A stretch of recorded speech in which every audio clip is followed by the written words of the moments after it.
Hospital Porter's pride and dignity. Stop the New World Order. Welcome to Hapanwo TV. Right, this is a follow-up video to one I did earlier called Russian Roswell, a reply to Steve Mumbling. Now, in the course of the response to that particular video, I realised that I was going to have to make another video about it. The only appropriate reply was to do a second video on this particular subject. Now, I'm actually going to do a comments reply video very soon. I've got to apologise to you incidentally. This is the first video I've done for over a week. I just haven't had time to do anything else. I've had too much on my plate. So thanks for bearing with me on that. And I also know that I have been, until this week-long plus kind of hiatus of mine, I had been uploading very regularly, probably almost one per day. And so when I stopped, it must have been a bit of a, you may wonder what's up with me. Nothing's up with me. I've just been very, very busy. The fact that I've done so many uploads means that I've had more comments than usual. Therefore, I will be doing a comments reply video sooner than I otherwise would have. I average one about once every 2 months. I'm going to be doing one, even though it's only about a month since the last one. I'm going to be doing another one. Now, the reason I'm doing this video, I want to address some of the comments that were left, or just 3 of the comments actually, I don't want to go into detail, on my previous film, Russian Roswell, a reply to Steve Mumbling. Now, I will address all the comments on that video when I do my comments reply video, but I just want to address these for now, just these 3, because several people have posted what they believe is information, updated information on the subject matter of the video that I made last time. There's a link in the description box to the previous video in this series. Please do go and watch it if you haven't. Now, the subject of the video it's called KGB UFO Files. I think that's the title of the whole thing. What's the full bloody title? I can't remember. Anyway, it's called The Secret KGB UFO Files. That's it. And it concerns several things to do with Russia and what's happened in Russia during the Soviet era. Specifically, the bulk of the program is made up discussing an alleged UFO crash retrieval, a Roswell in other words, that happened in the area of Yekaterinburg in 1968. Now, we don't know actually for sure what all the details of that. We don't have all the details, but this program explored it. It was very, very interesting indeed. There was actually some documents referring to something called Operation Sverdlovsk Midget. Sverdlovsk is the Soviet name for Yekaterinburg. It was named after Yakov Sverdlov, who was the first president of the Soviet Union. In other words, he was second in command to Lenin when the Soviet Union was first founded. And I've said this before, I should have mentioned this on the last video. Interesting little bit of trivia. He also happens to be the grandfather of Stuart Swerdlow. You know, the Montauk boy, the guy who wrote some brilliant books such as Blue Blood, True Blood, and I've read 2 of his books. I can't remember what the other one was called, but he's a very, very interesting chap. His name Swerdlow, of course, is an anglicised version of Sverdlov. Now, I'm sure there's no coincidence there. But when the Soviet Union came to power in 1917, when the Bolsheviks took power, they went on a campaign of renaming everything, because it's kind of a year zero thing these communists love. So they called St. Petersburg Leningrad, they called Yekaterinburg Sverdlovsk. There's several other examples. They've all there was one called I forgot what it was called. Today it's called Volgograd. They turned it to Stalingrad. It was the site of the famous battle. Those have all gone back to their previous Soviet names now. They all have. But it's called Operation Sverdlovsk Midget. Refers to the city and the region it was in, the oblast, that is the region, which is still called Sverdlovsk actually, even today. But the city is called Yekaterinburg. It's actually only a few miles outside Yekaterinburg. Its midget refers to the small stature of these strange beings that were found, these humanoid beings. So it's the name of the operation kind of gives it away a bit, doesn't it? Whether that's evidence for their authenticity or their fraudulent nature, I don't know. But anyway, we shall begin with a certain person called Blue Wool, who you might I don't know if I should name him, but he's somebody you should he can I'm not sure. I can't remember actually whether he's open about his identity, but he's a good friend of mine, and he's someone who regularly comments on my videos. And indeed, I've spent a lot of time with him. I know him very well. But he put a comment on which I want to talk about here. My thoughts. I'm not going to do his voice because he doesn't have a strange voice, and I don't want to identify him. My thoughts regarding Roger Moore and the secret KGB UFO Files, a documentary from 1998. Supposedly showing a crashed UFO and an autopsy. Sadly, I no longer believe any of that footage is genuine. Right. Now, I don't agree for reasons I've explained, and I still don't after studying this evidence. But I'll go through the reasons why I'm not so sure. He carries on. I never believed the autopsy footage was genuine, but I was open to the crash disc in the forest and the Soviet troops being from that late 60s time period. Okay, I tend to... The moments I'm pretty sure that both are real, for reasons I explained in the previous video. I'm interested to know more about why you don't think the autopsy footage is correct, when I know you are one of the few people who actually do support the idea that the Santilli film is real. So I'm interested where maybe I'll discuss this with you privately when we next get the chance to talk about.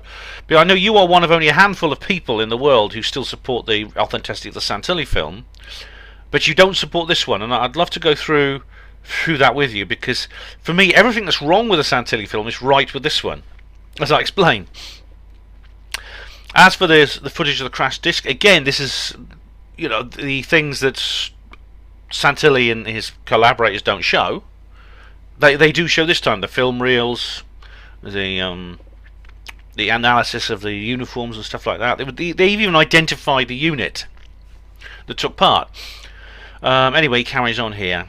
Blue Wall says, I still don't 100% rule out the possibility of being real and used as disinformation, but on the back of all the other evidence, I should do. So, right, maybe, I mean, if you haven't ruled it out completely, that's great. I mean, I haven't ruled out 100% the Santilli film being real either, and I know we've talked about this privately. I think it's highly unlikely based on the balance of evidence, but of course, there's all kinds of other things that have come to light more recently with certain. Well, I've talked about this on previous videos and done interviews with people about this. Certain people have come out recently and saying they saw alien autopsy footage and things like that from the 80s, and so of course the whole Santilli film thing has reignited again. Antonio Huneeus, one of the many well-respected ufologists who appear in it, wrote a good article about the elements of this documentary back in 1999. Indeed, I'm going to come to that document. In a minute. Antonio Huneeus, incidentally, he took part in the citizen hearing. I mean, I think he's from Argentina. I'm not sure, but I actually quite like some of the stuff. Because Antonio Huneeus has actually contributed to UFO Truth magazine. In fact, yeah, I think yes, IMDb. He's on IMDb, and he's been on loads and loads of things here, loads and loads of various videos. He's Chilean, sorry, not Argentinian. He's Chilean. He's a science journalist, and he appeared at the. He's got a Wikipedia page. You'd have thought it. Oh, it's in Spanish. I can't be bothered to translate it now, but so he's on the Spanish Wikipedia. But I was impressed with what he talked about at the citizen hearing in 2013. I thought he was one of the best witnesses. He is a very, very good researcher. I know he has. Did he appear at UFO Truth magazine conference? I don't think he did, but he did. He has contributed to the magazine, like myself. I'm a regular columnist, and he's done a couple of. He's done a couple of articles. I don't know if he's a regular columnist. You have to say columnist nowadays. It used to be columnist. Now it's columnist. It's sort of like consonant shift in English. It's weird. Anyway, I'll come on to his article in a little while. But Blue Wall says this. The MiG gun camera UFO footage featured in the same episode was later found to be from a Russian Top Gun film, as seen in this video with UFOs added. Oh, really? Let's have a look. Now, there's a little link here, which I'm going to just put in here. Let's just see what he has to say.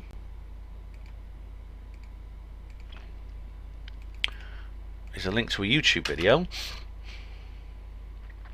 See, oh, it just says secret KGB. Oh, UFO interest. Secret KGB UFO. Are these flying objects real? Okay. Right, this is a clip from the movie. It's a 2-minute clip here. Original source from Russian Top Gun.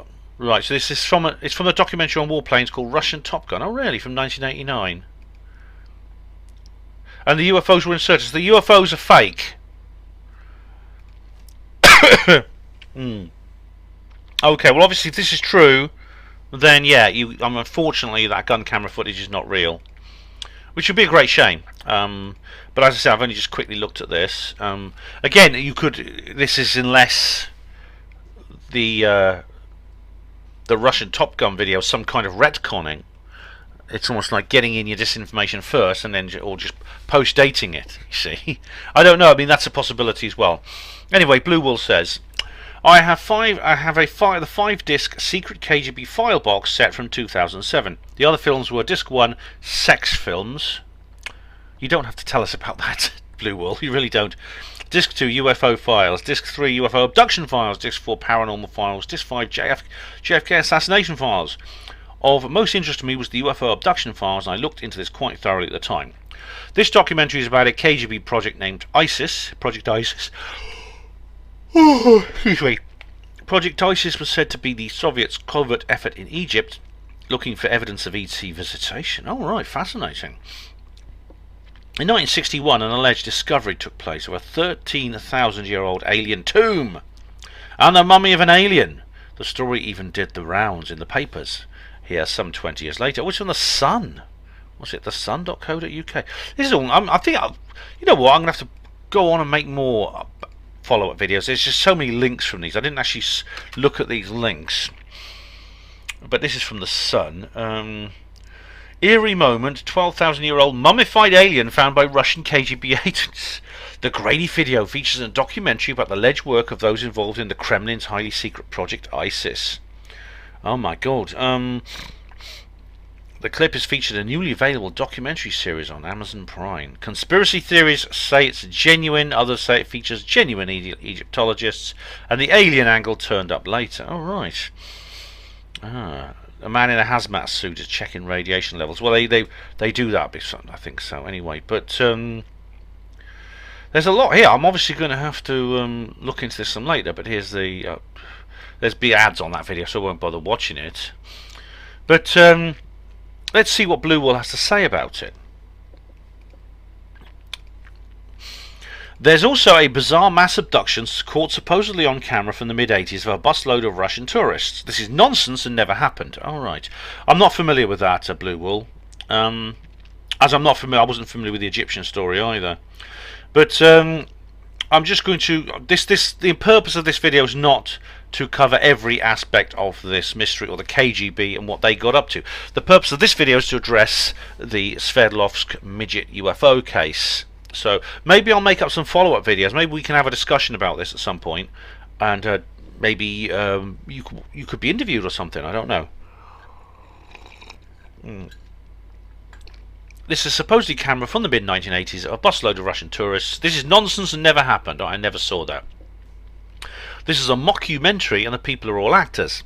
It's far easier to see this in the UFO files after watching the abduction files. I see. So I think what you mean is that this indicates there is a trend towards Russians making fools of people. Are you saying that? And so therefore we should observe the Russian Roswell footage and its evidence in that context. If so, that's fair enough. But we'll carry on anyway. Real researchers and supposed undercover footage are added to give it extra credibility. Okay, if it's fake, it's fake. If it's not, it's not. I mean, I don't know about this anyway. But anyway, the real kicker is that film canisters shown in the UFO file, supposedly of a crash of UFO in 1969, are then used as the same cans for the footage supposedly from the pyramid in 1961. Are they definitely the same cans? They've got the same numbers and everything. In that case, there is definitely a quest. There's something that needs to be answered there. Maybe the reason for this is because the same piece of analysis is used in both documentaries. Right. The film expert Sergei Goncharov is fictional. Dr. Ivanovich and his book are fictional. Okay. It's, you know, if they're used in both documentaries, then obviously there's a problem with both documentaries being true. Does it mean both are fake? Claims footage from the maximum security archives of KGB had somehow escaped due to the fall of the Soviet Union 16 years earlier are laughable.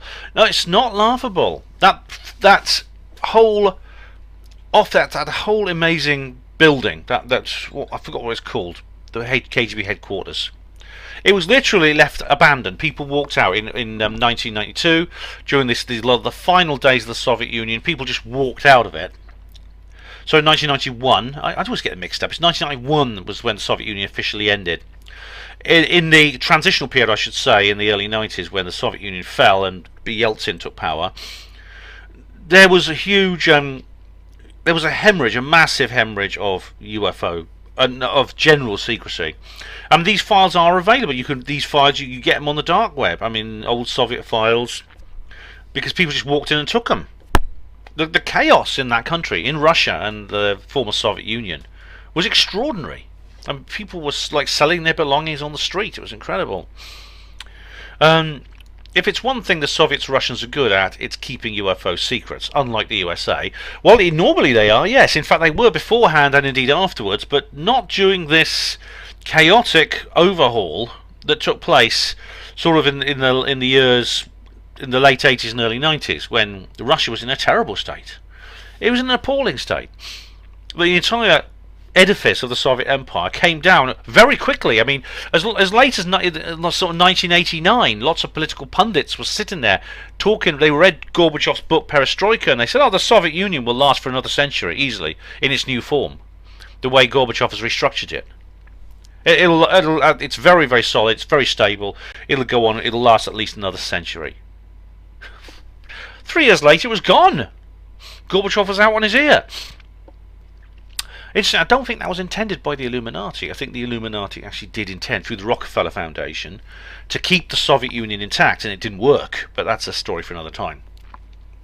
You should now realise this whole mockumentary was aimed to cash in on the alien autopsy, fact or fiction money spinner from 1995.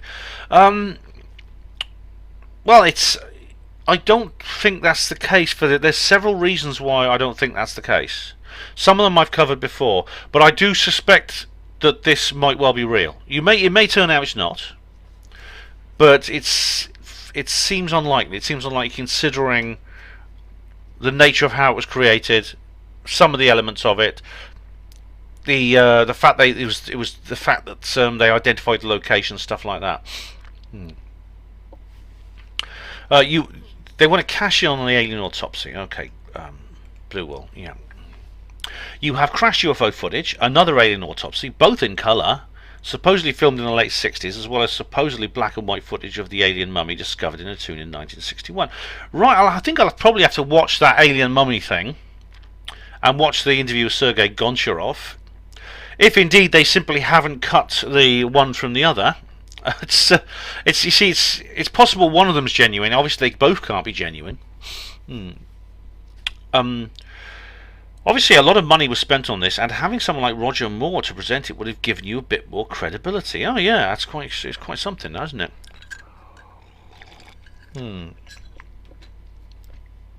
Let me just check that out actually, because I was looking at when Antonio Huneeus does have a, where is it? He does have a, like a, where is it? No, that's the Spanish Wikipedia. I don't want that. Go back to history. Where is it? Here we are. IMDb. Yeah, the KGB UFO Files. Let's have a look at that. When was that made? 1998. Hang on a minute. It was made 1998.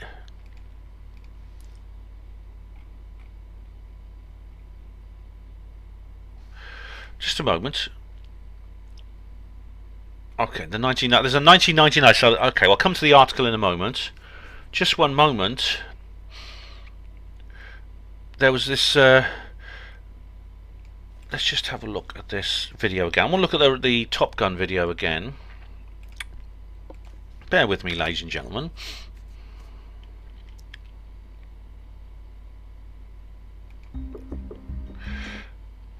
Right, okay. Yeah, so the Russian Top Gun was early. I was just checking because I was concerned that the Russian Top Gun video might actually post-date the KGB UFO Files, in which case that it couldn't possibly be the source of the fake. If anything, it was the other way around, and the UFOs were removed. But obviously, unfortunately, it does look as if there's reason to say that, unless, of course, it was some form of retconning, where they just put in supposedly previous pieces of evidence, which they then post-date to that particular time beforehand, as a part of the cover-up. That's another possibility. I should note that I don't dismiss some of the claims in these pseudo-documentaries being based on some truth. Have UFO crashes and have autopsies or aliens been performed and filmed in the Soviet Union, Russia? Yes, I'm certain of it. Indeed, Blue Wall, because this is not the only example of that kind of thing. Even the claims of Osiris and Isis being off-planet beings, I have found much evidence for myself. Their connection to the UFO subject, and with Isis, the alien autopsy debris footage. Right, yeah, is well known by some researchers. Yeah, this idea that the Egyptians worship beings from other worlds. Eric von Daniken's talked about that. It's quite interesting. Could this then be an attempt to educate the masses without breaking the Official Secrets Act and releasing any real footage? If it is, then it's not going to work, because you can't. I mean, I know that some people disagree with this. Some people say, yeah, these fake videos actually do some good in the long run. They honestly don't. All they do is that they just muddy the waters. And when real evidence comes out, you have the cry wolf factor that I've talked about before. In fact, I mean, I know you see it, I think, as the other way around, but I believe that the reason for the success of the Santilli film is partly down to that, and partly down to things such as the Russian case.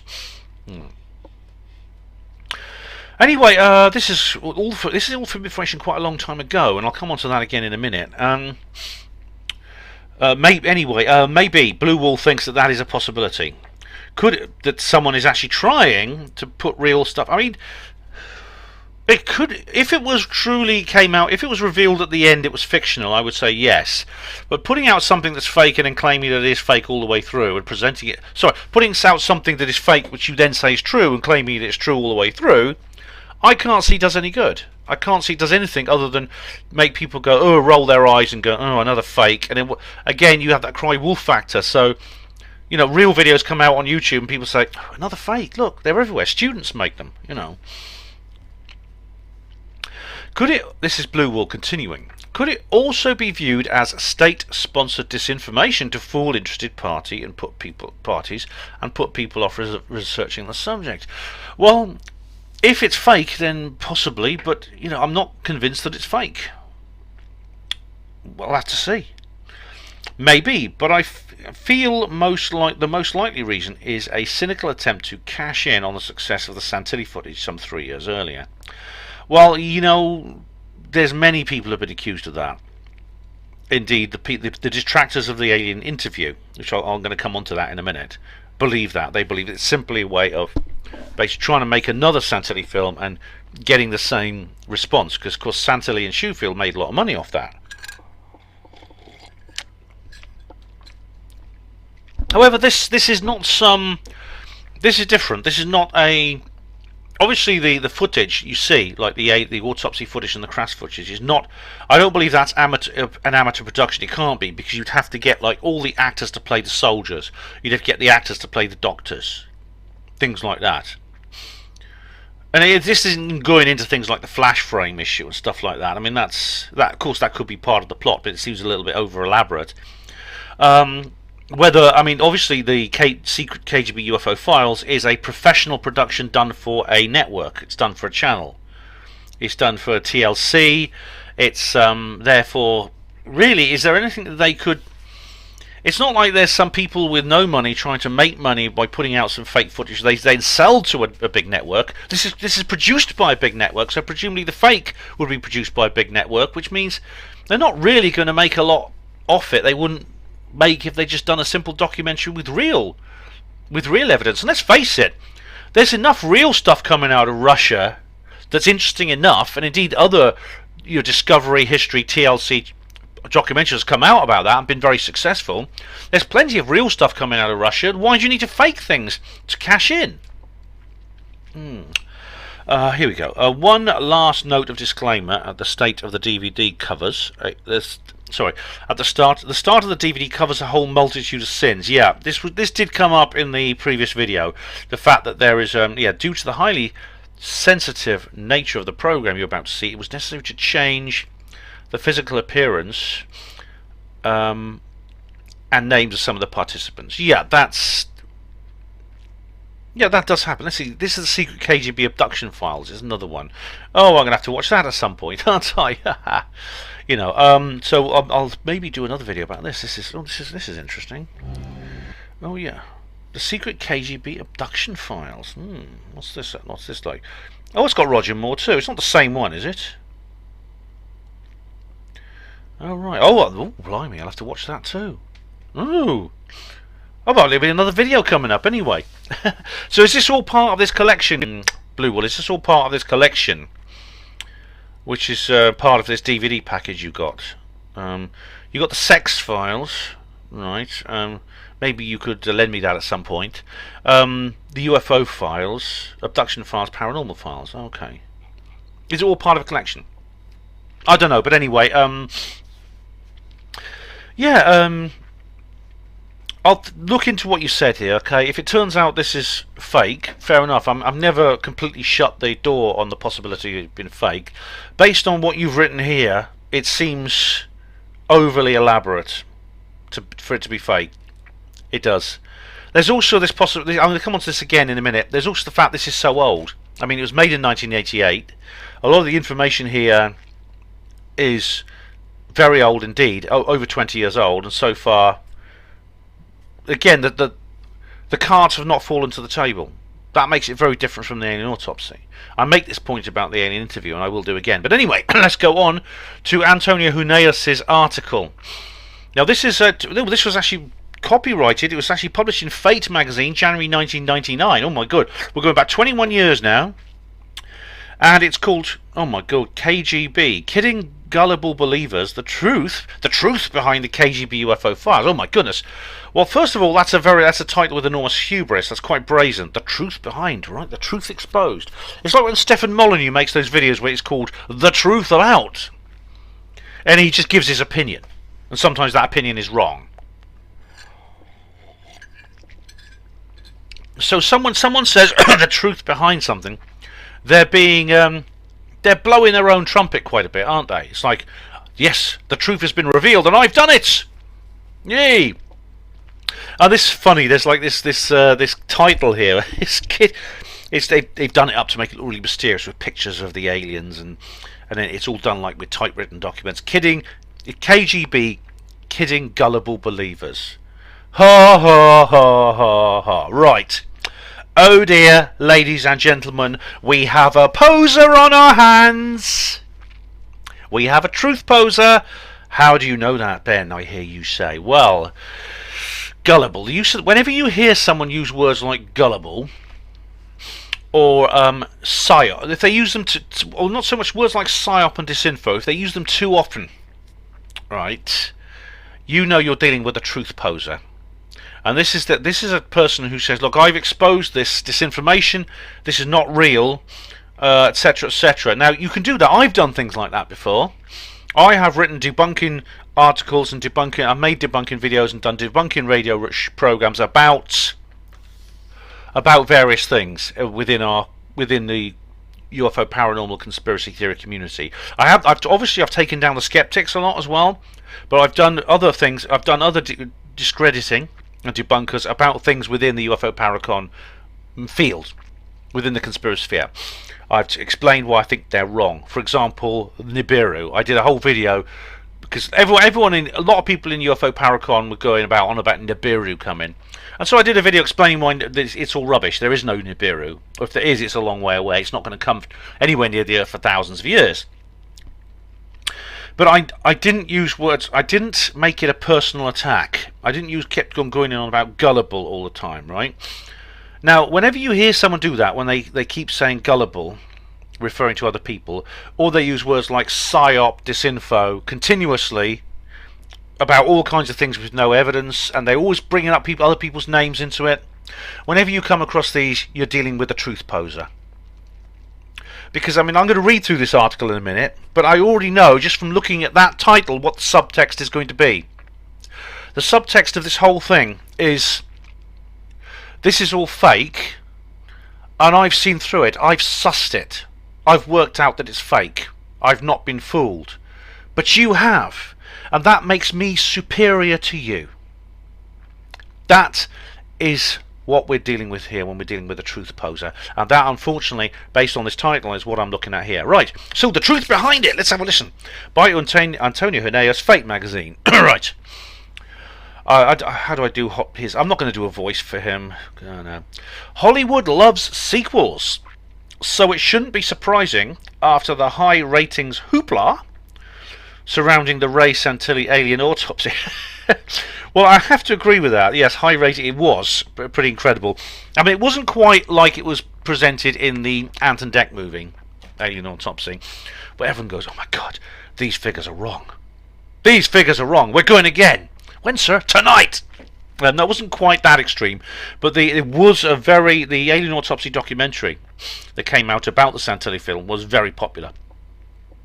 So after the high ratings hoopla surrounding the Ray Santilli alien autopsy footage a couple of years ago, right, this dates it because this is from 1999, and the couple of years, it was actually 1995 that the Santilli film came out, which is 4 years earlier. He continues, the footage from a couple of years ago, that a new ufological blockbuster was recently unleashed. Oh my goodness me. Yay. On September the 13th, cable network TNT broadcast... So it's TNT, not TLC, sorry. The Secret KGB UFO Files, a slick and entertaining 90-minute program produced by Associated Television International and hosted by Roger Moore, James Bond himself, yeah. Several Russian and American experts were interviewed, including this columnist. Oh, I see, so it's a bit personal, is it, Antonio? The show got off to a good start, showing 3 very interesting gun camera films taken from 3 different UFO scramble missions involving MiG fighters. These films are titled Declassified Soviet Government Material, and Moore stated that the Soviet Air Force footage was obtained by a group of Russian ufologists and declassified by the USSR's Ministry of Defense. Okay, well that did sound a bit incredulous. I don't think that the Ministry of Defense of any country, let alone the USSR, which was renowned for its secrecy, would declassify something like that. Anyway, well, actually, come to think of it, they have now with the ATIP. But anyway, I don't think that would have happened back then in the Soviet Union. Antonio continues. This UFO footage is very dear. Oh, is it? I think he means clear. Okay. One shows 2 dark oval objects merging in the air, and another depicts a cylindrical object moving at incredible speed. Yeah, well, according to Blue Wool, it's fake because it's simply it's re-edited from something that came out 10 years earlier. This Russian Top Gun documentary. If that's true, then it's fake.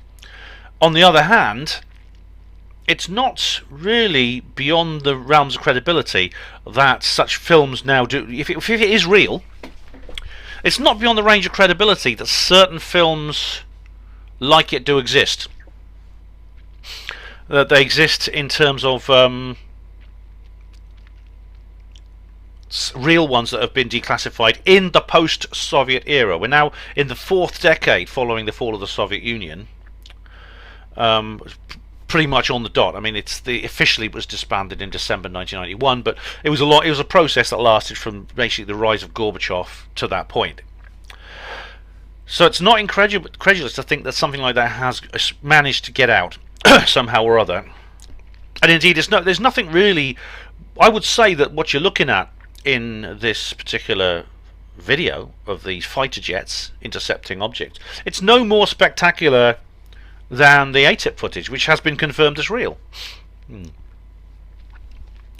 The bulk of the program, however, devoted to a more dubious endeavour, an alleged UFO crash and alien autopsy film footage, yes, in all its glory or infamy.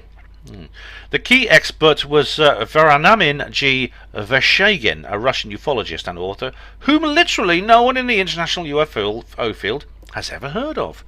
Really, no, it's true. I've never heard of him. Then again,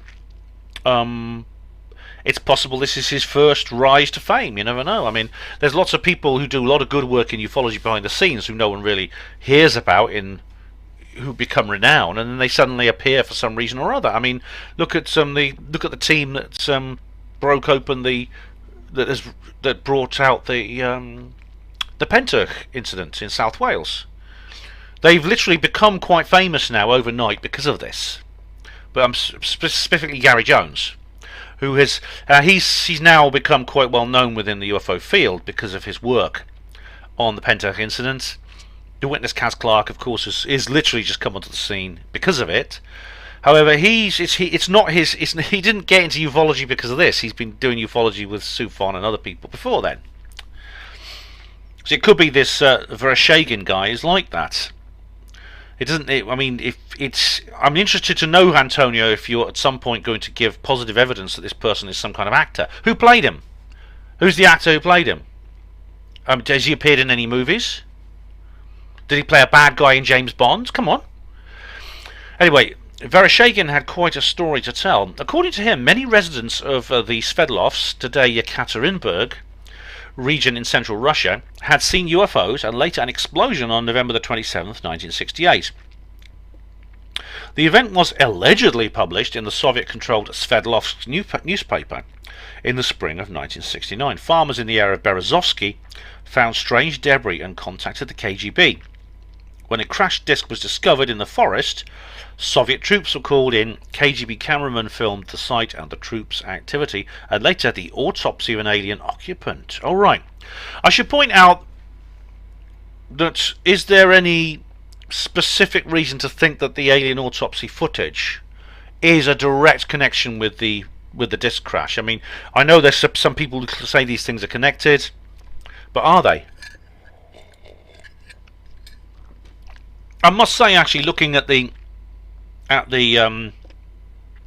footage, the alien autopsy footage from that film, I must say, firstly, the people do appear to be genuine pathologists, the way they're operating, the way they handle the tools and things like that. Secondly, there's something about them that makes them look more. It looks somehow more recent than the 1960s, and one of these reasons is the hairstyle of the female pathologist in particular.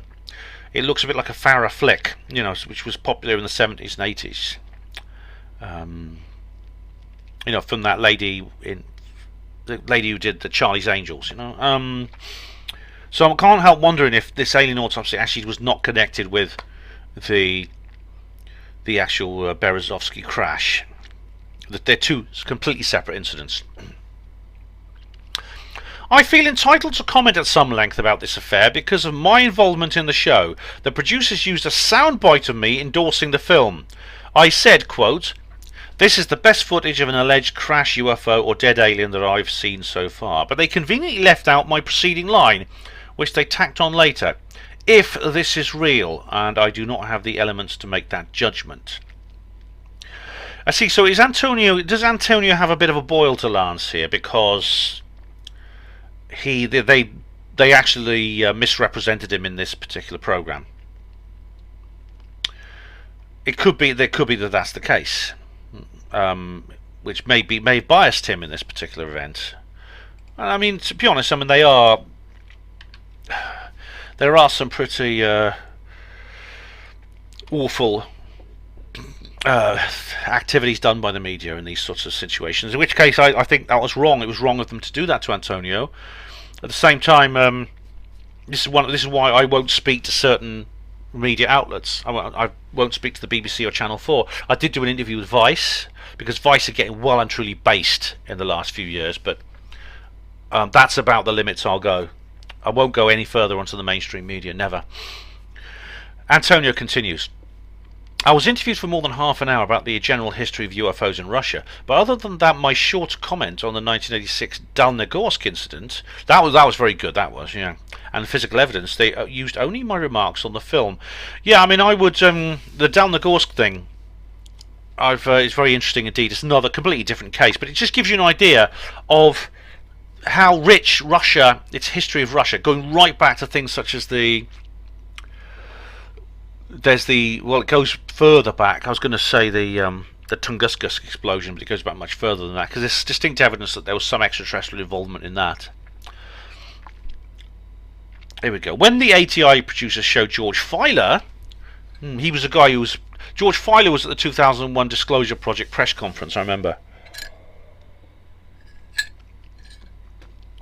Okay, he goes, when they showed George Filer and me the alleged UFO footage, they did not give us any details other than that they had mysteriously acquired it through the Russian black market, and it was a 60mm colour film circa 1968 or 1969. I was impressed by the quality and clarity of the footage. There were no blurred black and white Santilli stuff, nor was it like anything from ufology's long, dubious history of grainy photos and dead aliens.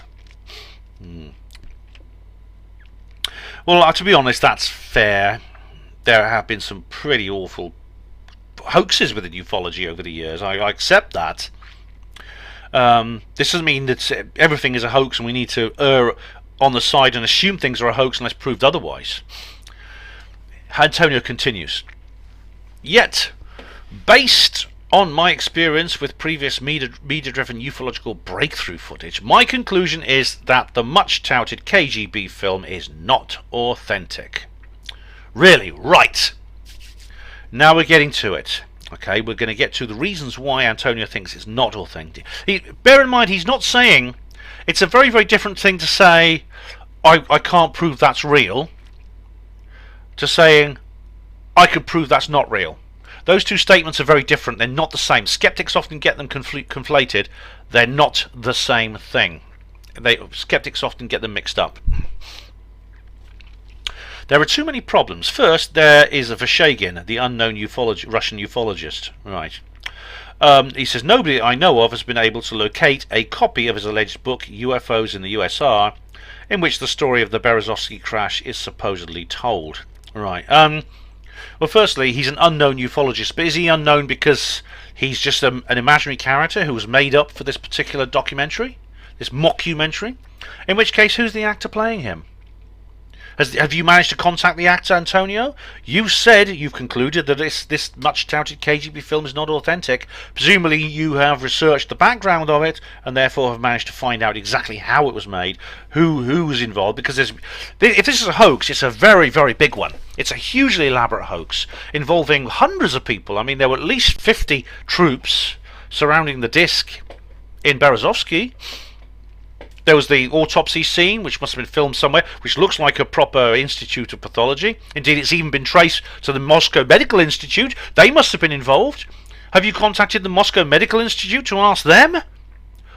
Oh, these guys with cameras came in. We said they could use one of our rooms for a while. Oh, it's a long time ago, you know, back in the old Soviet times. So we kept quiet about it. We can talk about it now. Do you remember that this was 1990, and this was 1998? This was just a few years, less than a decade, after the collapse of the Soviet Union. Anyway, he carries on here. Now, this book, UFOs in the USSR, I mean, no one can locate an alleged copy of the book. Okay, well, you know, my first novel, Evans Land, is not that easy to get hold of. I published it in 1999. I self-published it. It was my first novel. I'm not that bothered about it because I kind of half disowned it because it's not very good. I mean, still, I know people who read it and say it's good. I'm a bit embarrassed by it, to be honest. But you know, try finding a copy of that. There's a few floating around, but it's not easy to get hold of. Anyway, and now this was. Let's bear in mind, I'm living in Britain. I'm living in the democratic West. This is like post-Soviet Russia. This was just. I mean, it's much more difficult. I mean, maybe the book will turn up. In which case, if the book turns up, does that disprove you, Antonio? Or maybe the book is out of print. Maybe it's been suppressed, I don't know. But anyway, Antonio continues.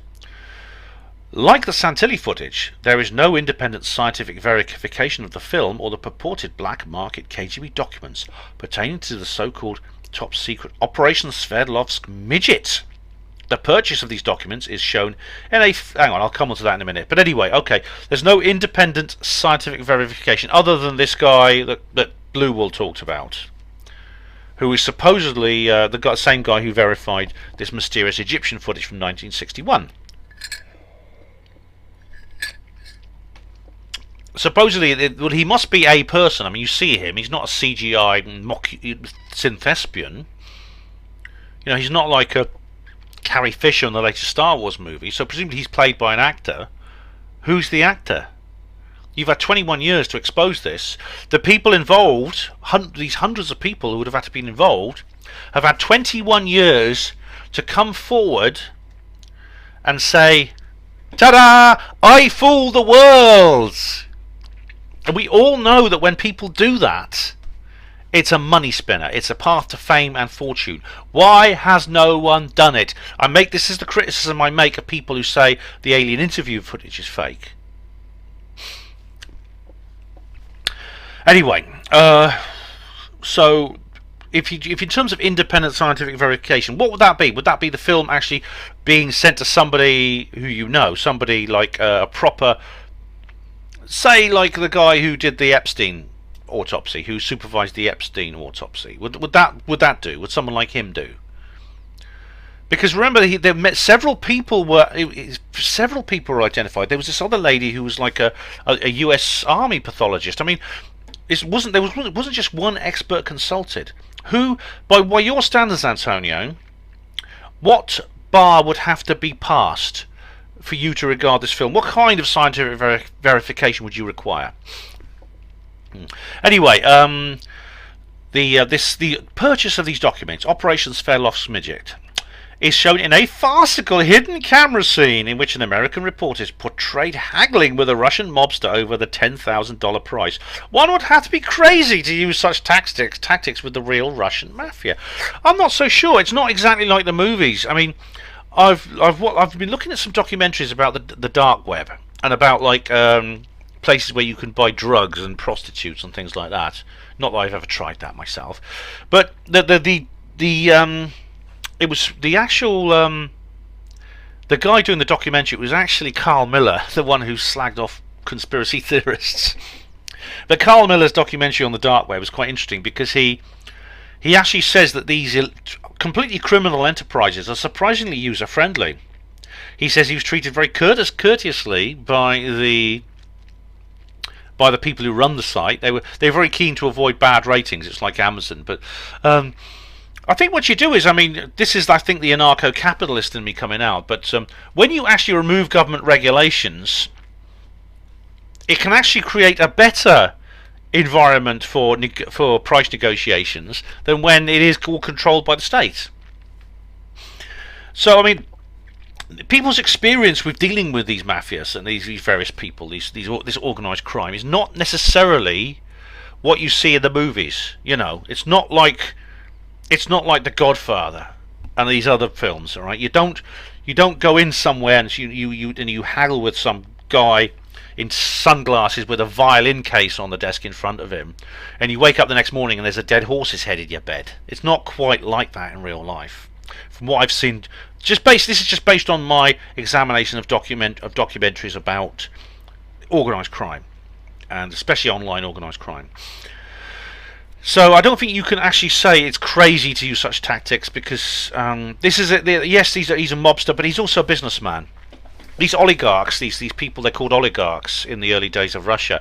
A lot of them came out. A lot of them have actually gone back into legitimate business. People like Roman Abramovich, who owns Chelsea. Indeed, Vladimir Putin was involved in these people for a while. Antonio goes on. Viewers not familiar with the UFO field may have received the impression that the program amassed a huge amount of evidence. Well, right. Well, I'm familiar with the UFO field, and it did certainly present a huge amount of evidence. Yes, the producers managed to obtain 2 different sets of footage, disc autopsy, and located an original KGB witness and an American spook, that's an intelligence officer, who vouched for the case. Not to mention the expert Vershagin and the Sverdlovsk newspaper article. Okay, there's an original KGB witness. Yes, there was the American agent. There were 2 actually American intelligence assets interviewed in that film. There was the US Army pathologist. Again, give us a cast list. I mean, I'm looking at the IMDb. There's no cast. Right, there's no actual list of people here, which, so and so played by this person, this guy Vershagen played by actor's name, US Army pathologist played by actress's name. These people are not listed as fictional characters with actors playing them, which means this is something they can't put on their CV. This is something these actors who go for auditions for other parts can't boast about to the directors. Even some of the extras, people like the soldiers and that, wouldn't someone at some point put their hand up and say, for the sake of my career in drama, I want to own up and say I was in this film? Think about it, Antonio. Okay, he carries on. They illegally purchased the Sverdlovsk midget documents and identified the medical facility where the autopsy was performed, which is now the Moscow Medical Institute. Further, they discovered the death certificates of the 3 male doctors who worked on the autopsy, all of whom supposedly died of cerebral hemorrhages within a week of the operation. Nothing is said of the female doctor. A bit of overkill, one might think.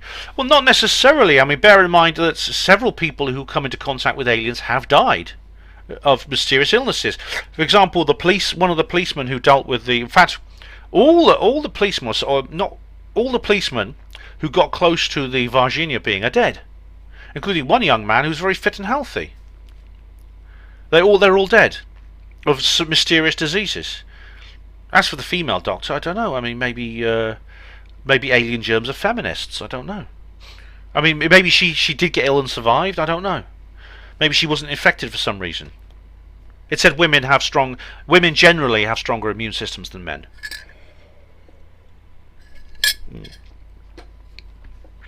Okay.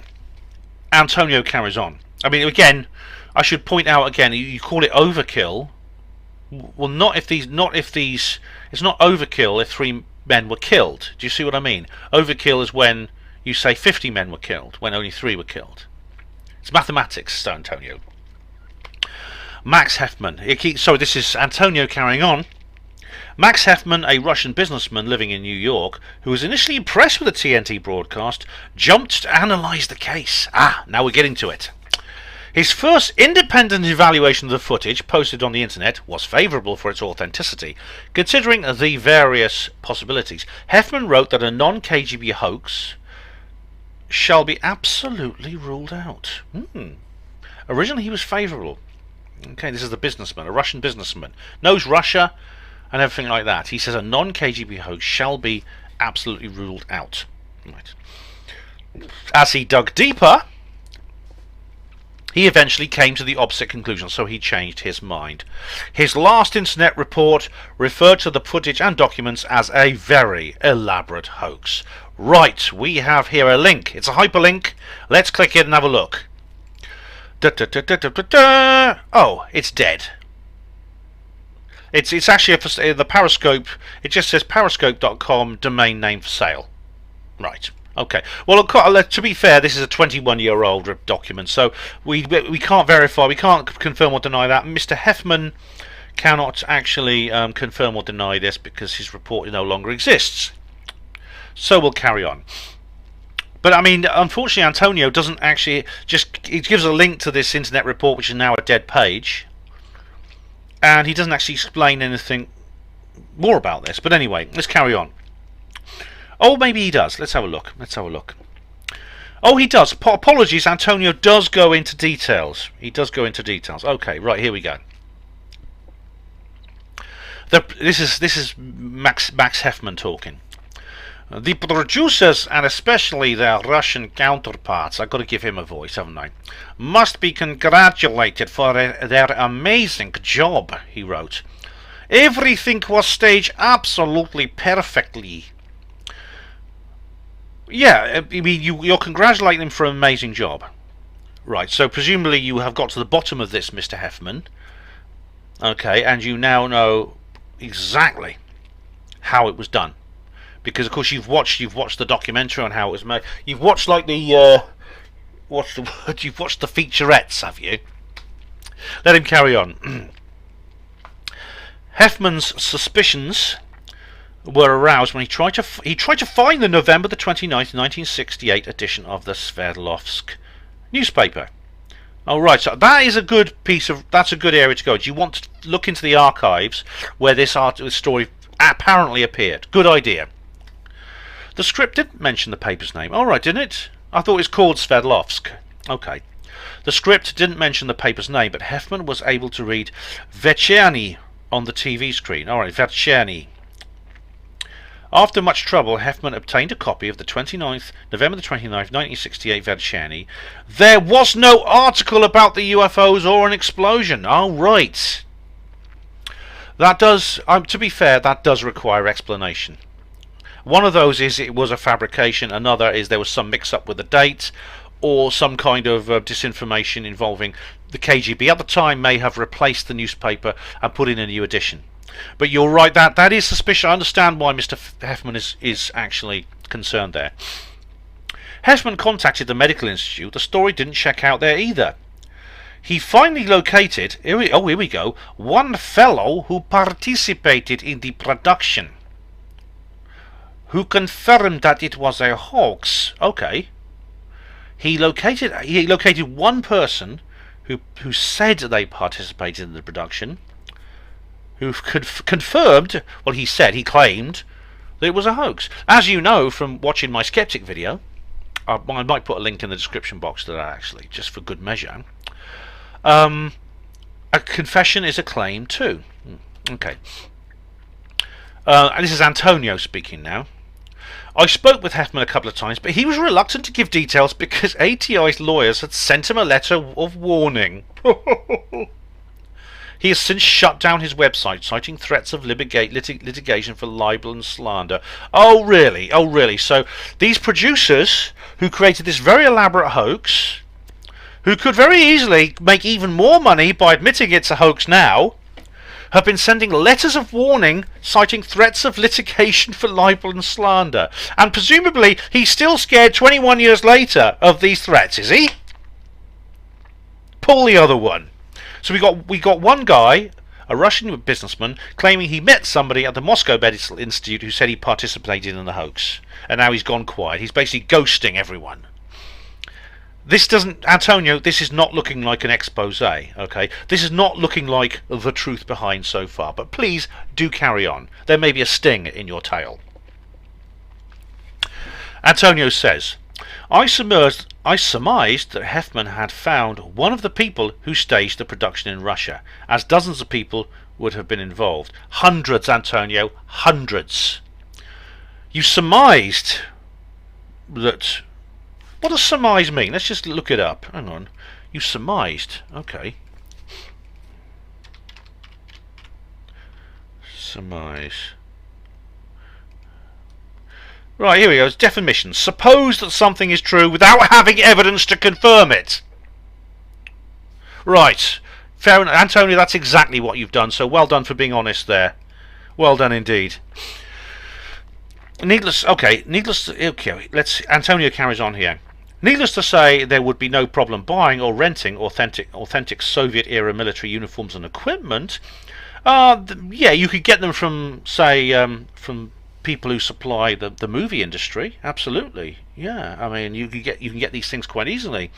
Indeed, like Project Blue Book that I've been talking about, they got all the authentic stuff, like the cars from the 1950s and stuff like that, and all they got costumes and stuff like that. Yeah, but it leaves a paper trail. Somebody like you, Antonio, who want the truth behind, could track it down. You could find this out. As I said, it is a very big, elaborate production. You could track it down. Antonio continues. The whole thing could have been put together with a very modest budget by Hollywood standards. Yes, indeed. I mean, compared to blockbuster movies, it's not exactly incredible. However, I have to say, I have to say that it is very, compared to say some other UFO material that's come out including some of the ones that have been proven to be fake, it is definitely at the top of the list in terms of budget, in terms of complexity, in terms of production value, in terms of you need script writers, you need production designers, you need floor managers, you need an entire cast list of people who have kept silent for 21 years. It's not likely, but anyway, please do continue, Antonio. I learned more damning information from Argentine ufologist Alex Chinotti, who has worked in the film and TV distribution business in Los Angeles. Right, I've heard that name, Alex Chinotti. Yeah, Chinotti knows Associated Television CEO David Mackenzie and has done business with the company. Chinotti, right? Okay. Is this so? Chinotti may have found something out. Okay, let's hear what he has to say. Chinotti is convinced the footage is a hoax, made in Russia but concocted in Hollywood. All right. He said one of the former secret agents was an actor he knew personally and had seen around the production house. What else has he been in? Is he like that Moose Carlson that the magician guy talks about? What else has he been in? You know him. Okay. Is this another surmise, Antonio? So we have Alex Chinotti, ufologist. He knows the Associated Television CEO David Mackenzie. He's done business with the company. He's convinced the footage is a hoax, made in Russia, concocted in Hollywood, because he says he knows an actor, the former secret agent, whose names he's not given, filmography not available. Come on, you could do better than that. Come on. This is one of these things that it's like, somebody says, so therefore it's true. You know, I mean, if the skeptics did this, you'd be down on them like a ton of bricks. Judging from Chinotti's description of the man with the beard, it was probably H, designated as a former US DIA agent. H was one of the US intelligence sources who confirmed, quote-unquote, the Berezovsky crash. H, yeah, that's right, man with a beard, played by who? Tom Cruise? Val Kilmer? Jack Black? But Beau Bridges, somebody who obviously is not a very ambitious actor, is he? The entire cast of this drama, they decide the producers must have gone around people and said, look, do you mind? Firstly, they have to have a lot of money, yeah, paid them, and they said, do you mind just quitting drama from now on? Even the young people. Anyway, here we go. Now he mentions the MiG gun camera footage. Okay, as for the MiG fighter gun camera footage, I was initially enthusiastic. The script indicated it was duly declassified footage from the Ministry of Defence, but in view of the show's lack of honesty, its authenticity must be questioned. Indeed, Blue Wool, of course, has said that himself, and that is right. That's correct. Again, no researchers in Russia or elsewhere ever heard of this footage prior to the TNT broadcast. Declassification procedures in the US and Russia are always accompanied by copious correspondence.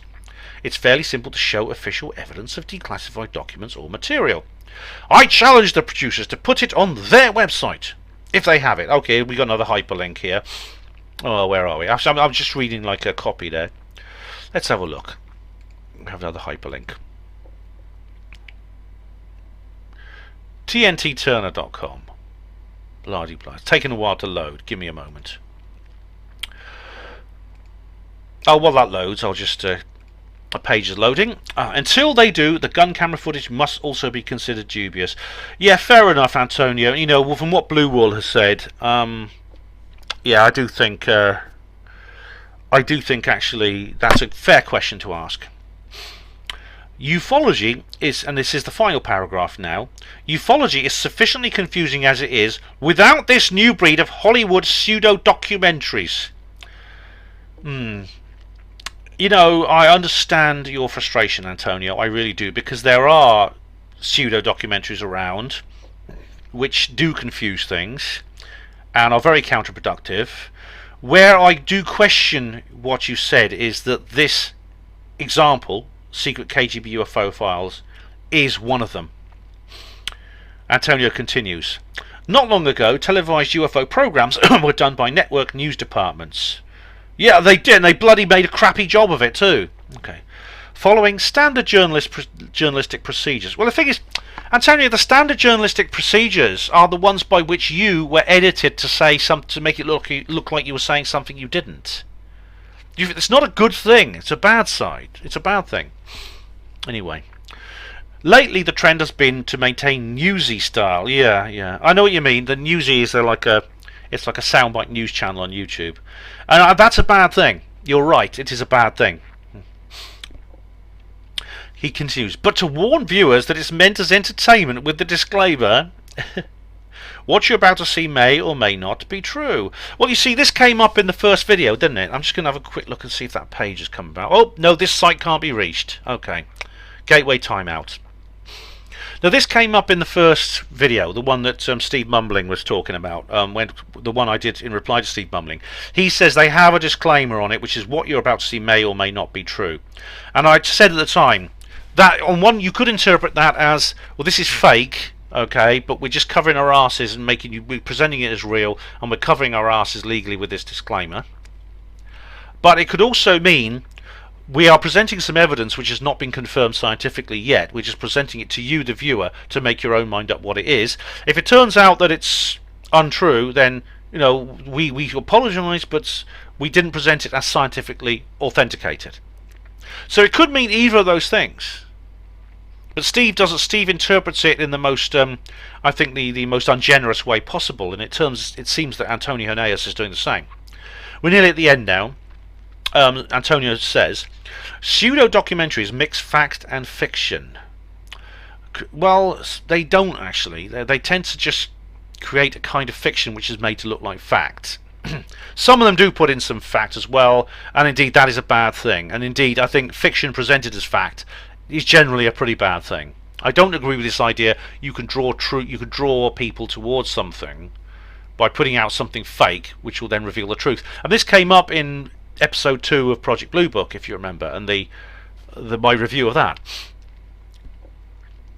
Antonio says, this creates a media-driven ufology that has little to do with science or a search for the truth. Viewer, please beware. Yes, I actually understand your point, Antonio, with that, and I think you're right to be frustrated with this kind of fake journalism, this fake news, this disinformation. It is disinformation. It serves the purpose of disinformation, even if it's not created for that intent. But I think you say here, you call this article "The Truth Behind the KGB UFO Files," but you've not actually presented the truth. What you presented here is your list of suspicions. That's not the same as exposing the truth. Now we are 21 years after you wrote this article. 21 long years since this article came out in Fate magazine. You cannot now say I think you have to take on board the points I made about natural leakage. That is, the person putting their hand up and said, "I fooled you," and things like that. The natural leakage which all fraudulent enterprises always inevitably involves.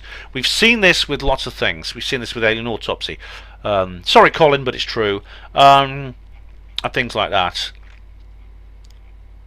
The truth is very tenacious.